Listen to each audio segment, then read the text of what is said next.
Hi everyone, it's Keira and welcome back to my channel. I hope you are all well. So we have just watched the 70th anniversary Grand Prix, which was effectively Silverstone round 2, and it was a pretty good race. It was pretty solid. I really enjoyed it. For once we had somebody that wasn't either Lewis Hamilton or Valtteri Bottas, aka we had another car win. Like, it was not a Mercedes, it was not powered by Mercedes, it was Max Verstappen, and I think it was a good race. I think throughout the middle it was a little bit like, but in the end we had a really good result. So before we get into this video, if you do enjoy it, please be sure to give it a thumbs up and subscribe down below. And also just a quick little announcement, because I haven't actually said anything on my YouTube channel yet. I'm really excited to announce that I have partnered with Veloce Esports. They are an esports company and they do content on YouTube. That's the kind of side of thing I'll be doing.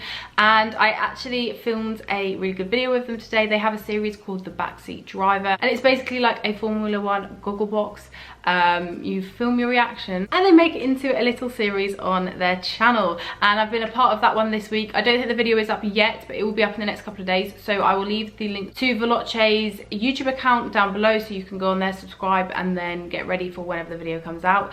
It should be the next couple of days or so, but yeah, I'm really excited to announce that. I will be doing a lot more work with Veloce throughout the next couple of months, so yeah, look out for that. But anyway, I'm going to get into my first little segment of this reaction video, and first I'm going to talk about the retirement. So the only retirement we had to date was Kevin Magnussen, and I don't know what happened. It was on lap 45 out of 52, so we were nearing the end.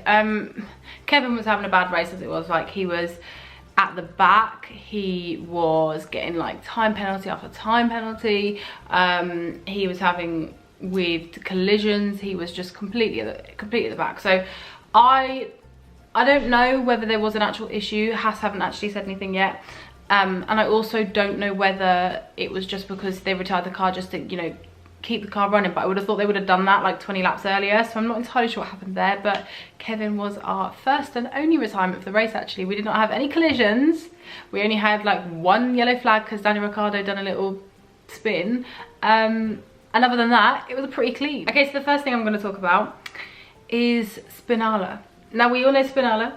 We all know that little joke. We know that little meme going around, and we thought Sebastian maybe got over himself. You know, he used to do a lot. Was it last year he done spinning? I think it was, I want to say last year where he was spinning around a lot. Or the year before. I don't really know. But we thought he'd got over this spinning little habit, but he unfortunately didn't. And on lap 1, we see him like go to the bottom of the timing frame, and I'm thinking, oh my god, why is it Sebastian? What bad luck, like what's happened? Has somebody hit him? Oh no, he's just spun by himself. And it was really weird, actually. I think he was getting off power out of the first corner and he wiggled and he completely like locked that way, and then came back and then wiggled again and then spun. She's like, how does he do? I honestly, when this like first started happening, when he went through that phase of like kept on spinning, I was genuinely so confused how he does it, and I'm still so confused. Like, how do you spin like that? And especially, it's like these are all different spec cars. Like, this is like 3 different Ferrari cars you've been in. So it's not like, oh, it's this specific car. Like, why do you keep spinning? But it was really sad because I think we all feel for Sebastian, whether you're a Ferrari fan or not, whether you're a Sebastian fan or not. We all feel for Sebastian right now because he's having such a bad time. Charles finished P4. How is he so far back every single weekend? He finished P12, I think, today. So unfortunately for Sebastian, it was not a good weekend. So the next thing we're going to talk about is the tyres. Now, we're going into this weekend, obviously coming from last weekend, we thought we're gonna have a big issue this weekend. You know, how many tyres popped last week, I don't know. Pirelli really need to look into the situation. So we thought this weekend, oh, it's gonna be like, it's gonna be just as bad. But it was half and half. It really was half and half. Mercedes, we know Mercedes had this issue, I think, I want to say last year or the year before. Again, I don't know why I can't tell the difference between last year and the year before. My memory is so bad. But when Mercedes used to have really, really bad times on the tyres, the cars just would not be able to react. A little bit like the Haas as well. I think they're quite bad on tyres as well. But the Mercedes, I genuinely cannot believe how much those Mercedes just lost everything. Absolutely everything with the tyres.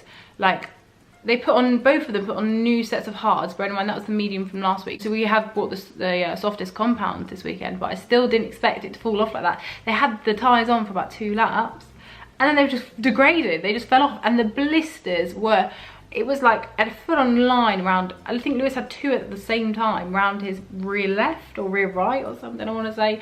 It was mental. Whereas people like Max Verstappen was having an amazing time on the tyres. Charles Leclerc, 1 stopped, which I thought was amazing. Charles Leclerc pitted on lap 18 to put them hard tyres on and went all the way to lap 52. No bother, no bother. And you actually heard Lewis at the end saying to Max, did you not have any problems with your tyres then? He was like, no, we were fine. It's just crazy. It's just really, really crazy. I just didn't expect, I didn't expect Mercedes to fall off like that. I really didn't. I did expect Mercedes to fall off like that. But then I also did not expect Red Bull and Charles Leclerc to not fall off like that. You know what I mean? I thought there was going to be a happy medium, but it was crazy. And the final thing I'm going to pick up on is the fact that Max Verstappen is now P2 in the championship. He is on 77 points, whereas Valtteri Bottas is on 73. Lewis Hamilton is still ahead on 107, so he's still quite a way up the road. But I don't know why I didn't expect it. I think from the outset, without actually looking at the numbers, I thought, oh, Lewis and Valtteri are ahead. Like, Max is there, but he's not quite there. But actually, Max is there and he's now P2. And that's crazy. That is really something, because as much as you know, Valtteri probably will beat Max in the next race, there's still that edge of, wow, you know, this is very close. This is closer than I thought. But that's what we want. We want to see people challenge these Mercs, and we've seen it. So moving on to prediction time now. This is what I do every tail review, and I made some predictions for last week. No, I made predictions last week for this week, and for qualifying I said it was going to be Lewis Hamilton P1, Valtteri Bottas in P2 and Lando Norris in P3. McLaren did not have a pace that I thought it was going to do. I don't think even for them, I think they thought they were going to have a little bit more pace, but it was actually Valtteri Bottas in P1. He did pip Lewis Hamilton, who was in P2, and Nico Hülkenberg was P3. That was good. I mean, we know that pink Mercedes. I was actually going to full on call it pink Mercedes. That's really rude. We know that Racing Point has a lot of speed, but that's really good for Nico to get up into P3. But yeah, I wasn't right at all in that one. So for the race, I said to win it, Valtteri Bottas. I said Max Verstappen P2 and Alex Albon P3. I just thought something might happen to Lewis, and it nearly did if Mercedes didn't pit him, but they did. So it was actually Max Verstappen who won the race, which I'm so happy about. Lewis Hamilton was in P2 and Valtteri Bottas was actually in P3. For fastest lap, I said Lando Norris. I don't know why. I kind of thought maybe the McLaren would be on a different strategy and it would, you know, something would happen. I don't know. It was actually Lewis Hamilton in the end. He pitted and then, you know, had them fresher tyres on the end. To retire first, I said Kimi Räikkönen. Obviously the Alpha's just not doing very well, so I thought maybe something would happen.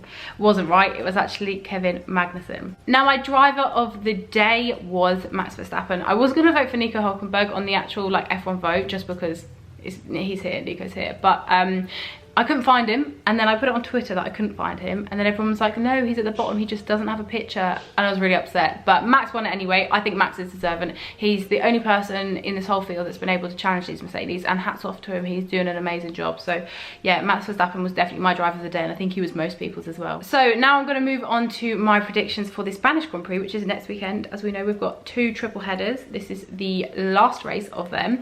So for qualifying, I'm going to say Lewis Hamilton in P1, Valtteri Bottas in P2 and Max Verstappen in P3. I know I've gone a little bit basic there, but I can't really see anybody else challenging at this stage. For the race, I've said Lewis Hamilton, Max Verstappen in P2 and Valtteri Bottas in P3, and I think that's just because Max has been doing really well and I think he probably could get Valtteri, to be completely honest with you. For fastest lap, I've said Alex Albon. I don't know whether he might be a little further back, maybe P6, might, you know, pit and put some fresh tyres on, or he might just do it in the end. He's probably going to be looking for any point he can find. And to retire first, I've said Carlos Sainz. Again, not sure why. Something might happen. We haven't seen any collisions, really. Well, we didn't see any collisions this weekend, so yeah, to see something maybe might happen in Spain, I don't know. But there we go, that is it for my race review this week. I hope you did enjoy it. If you did, please be sure to give it a thumbs up and subscribe down below. Also, do not forget that I will be on Veloce's Backseat Driver this week. I'm really excited. I love filming it. Thank you so much again to Veloce for having me on. And as I said, watch out for the content that I will be doing with Veloce over the coming months. It's going to get better. It's going to be amazing. I can't wait to do some more stuff with them.